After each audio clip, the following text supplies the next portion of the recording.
బాగుండక నరకం చూసేస్తున్నారు తల్లిదండ్రులు.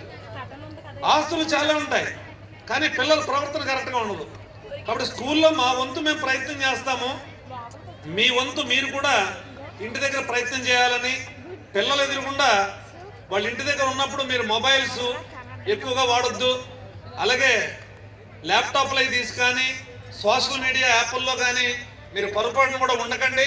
పిల్లలు స్కూల్లో ఉన్నప్పుడు మీ ఇష్టం, పర్టికులర్గా తల్లికి చెప్తున్నా, పిల్లలు స్కూల్లో ఉన్నప్పుడు డే అంతా మీరు చూడండి పర్వాలా, కానీ పిల్లలు వచ్చేటప్పటికి మాత్రం బుద్ధిగా మొబైల్ పక్కన వాడే స్విచ్ ఆఫ్ చేసేసి పిల్లలు ఉండగా పిల్లలు వర్క్ చేసుకుంటాం అంటే మీరు అబ్జర్వ్ చేయండి, వాళ్ళ పక్కన కూర్చోండి, వాళ్ళని అప్రిషియేట్ చేయండి. స్కూల్లో ఏం జరిగిందో అడగండి. వాళ్ళు బుడిబుడి అడుగులు వేసుకుంటూ బోల్డని మాటలు చెప్తారు మీకు.